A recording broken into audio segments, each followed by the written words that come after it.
bundaran Borwil ya, beda. Jadi beralamat kepada mobil-mobil ini. Itu terus akhirnya apa? Mesin itu dipasang, yang ukuran terakhirnya itu hanya beda 20/1000 inci. Kalau di mesin sudah mungkin orang sudah tahu. Kalau mesin sudah tahu. Akhirnya saya diganja, sekali ganja berubah dari 4/1000 inci.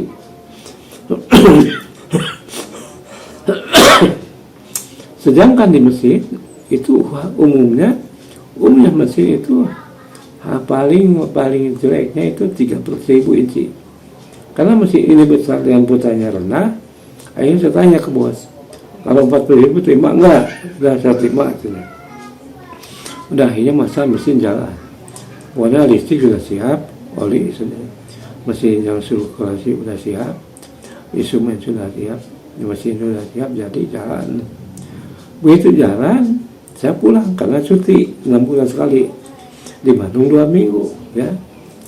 Sudah pulang 2 minggu akhirnya jalan.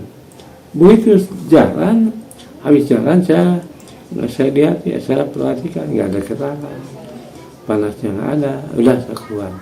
Udah tunggu saya silang, saya nggak ada apa aneh, nggak, saya nggak, karena hal itu ada pekerjaan saya itu biasa, kalau kerja kayak gitu biasa. Tahu-tahunya begitu saya keluar dari mesin itu, tahu-tahunya begitu sedang jalan mau bahan ke lokasi shop bagian mesin, sedang jalan, akhirnya ada mesin mobil berhenti, mobil kayak Toyota Kijang gitu ya, Kijang tapi cuman dual garland ya, buatan Toyota kalau nggak salah, tapi buatan Australia. Akhirnya saya dari mobil itu berhenti, turun orang, paling jauh ke sana ke kanan. Tahu-tahunya mengambil saya, terus ini saya, pokoknya gini, terima kasih kerja kamu, kayak orang ruku, benar. Saya malah itu merasa terharu, dipikir cuma dia, tahu-tahunya apa? Tahu-tahunya bukan dia aja, ada 4 orang, tiap mobil turun, tiap mobil. Sampai bos listrik, bos light, bos instrumen, terus yang satu lagi, bos regel. Bos regel itu tingginya 2,10 meter. Ya, bos saya dia tahu dari mana pas saya. Belum ngobrol, saya temu aja nggak pernah. Saya nggak pernah tahu saya, ya nggak pernah ngobrol, nggak pernah nanya, nggak pernah tahu namanya dia, nama saya. Kok nama saya? Hormat, terima kasih kerjaan kau. Semua yang kayak saya, ya Allah. Disuruh saya kau tahu, dan saya mau.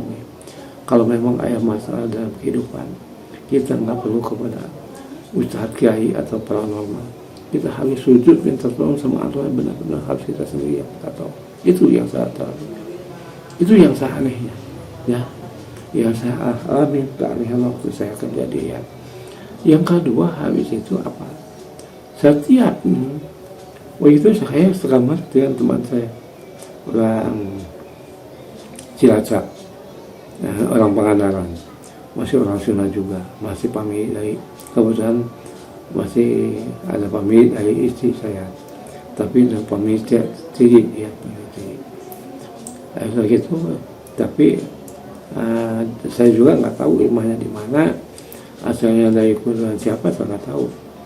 Hanya ada sangkut pautnya pamit di saya. Nah itu apa? Saya sedang tidur tentang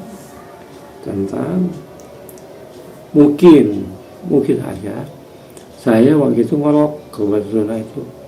Ngorok itu apa bahasa Indonesianya? Ngorok kayak jadi suara mungkin gitu. Saya nggak tahu. Kemungkinan dia curiga, ya. Sedang ngolok-ngolok itu kemungkinan, terus muka dia, saya muka dia, saya tentang, terus tentang begini, dia itu kesakitan, sambil dia persis di menggunakan mulut saya, dan di antara sepuluh saya, sedang menengok ke saya, begitu dia menengok ke saya, anehnya saya langsung terbuka dan sadar, itu saya aneh. Semua ada salah. Karena saat aku dia malu, akhirnya saya tidur lagi. Tuh udah, saya nggak bilang sama siapa, nggak bilang namanya. Lalu dia malu, ya. Itu yang saya alami yang aneh. Yang ketiga adalah kalau saya tidak pernah meninggalkan sholat, yang tidak pernah waktu itu dengan apapun. Akhirnya kalau itu saya kerja di waktu dari Bogor. Akhirnya apa? Saya kalau sudah sedang cuci tangan, habis cuci tangan mau wudhu, kadang-kadang kita berkedip, kalau berkedip ini kira, saya nggak perhatiin, begitu berkedip, saya perhatiin, kok dalam kedipan ada tangan saya kelihatan, saya bilang, saya berkedip, saya tutup pada saya,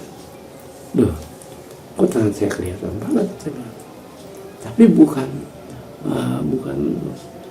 warna biasa, kita kayak kulit kesahu mata, tapi putih berkilat, kiri kanan itu berkilat, bukan berkilat, bersinar, gitu.